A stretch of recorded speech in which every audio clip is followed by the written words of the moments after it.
So Nick, just moving on to you now, we've certainly heard it already raised from all of us is concerns that junior lawyers are going to be having about their futures. What kind of issues have been coming up at the SBA? What have you been hearing or contacted about from junior lawyers? I think a lot of what we're hearing comes back to the way that we've focused our hardship fund. And our hardship fund, we've deliberately focused on solicitors who are most in need. And there are 4 categories within the hardship fund that would, sort of 4 channels that you might be able to receive help through. And the first of those is around statutory, those people are on statutory sick pay because of COVID-19. So perhaps they were having to self-isolate because of symptoms and they've been placed on statutory sick pay by their employer and were having financial difficulties as a result of that. Or perhaps they're in a vulnerable group and are shielding and are on statutory sick pay. Another stream is for those solicitors whose employment status has changed as a result of COVID-19 and they're not able to get onto a furlough scheme. So that might be somebody who has had their hours reduced, or we've had a few cases of a young solicitor who's finished a training contract and their next contract has been pushed back and their original firm won't take them back and furlough them. So they've fallen right in a gap and have no income coming in. So we can provide help there. As I say, we're focusing this on those people most in need. So we have a savings limit. If you've got savings over £2,500 that are readily accessible, then we won't be able to help at that point. But people with savings of less than that, we can potentially help. Also, we're seeing an awful lot of approaches from self-employed solicitors, particularly those starting out as self-employed solicitors. So perhaps they can't get onto the government self-employment support scheme because they don't have enough accounting records. They haven't been doing enough, they haven't been working as a self-employed solicitor for longer.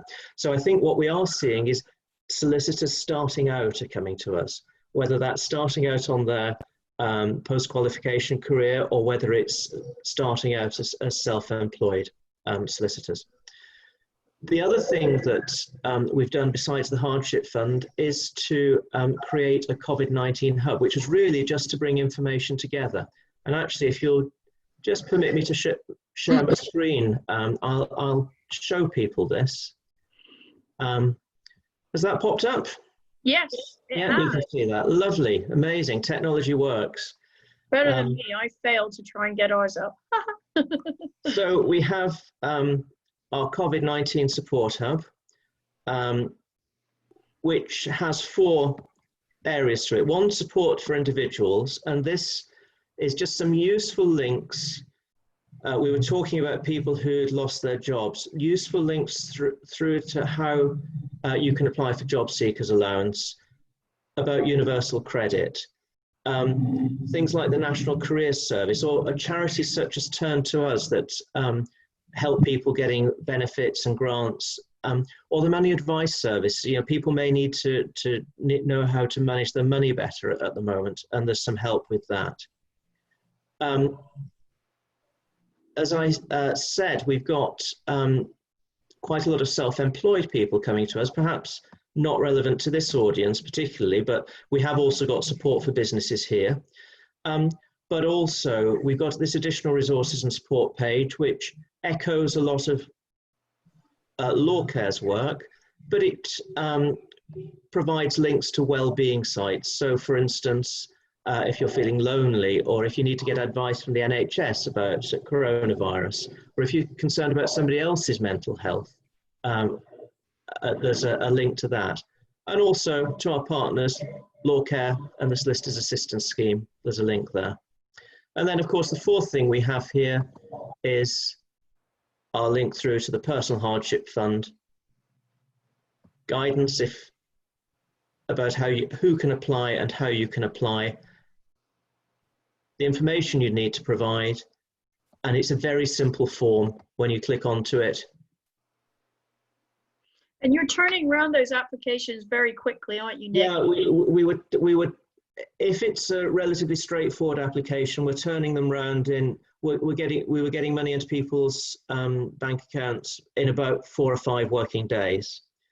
If it's a little bit more complicated, or we have to go back to people and ask them for more information, it may take a little bit longer than that. But as of the end of last week, we had something like 85% of the people who had applied in the first 2 weeks of the scheme had started to receive payments. That's fantastic, because I think that's one of the things, isn't it? People need that support imminently, you know, quickly. Yeah, and we've tried to keep the application form as straightforward as possible, asking as few questions as possible, saying what the information is that we need to be able to process the application form. And if that's all uploaded and there are no questions about it, as I say, we can turn that around very quickly indeed. Fantastic. So there's a really wide range of support available from the SBA financially and through their hub. So please do have a look at that if you're in need of financial support, and signposting to some of those other organizations that can help you.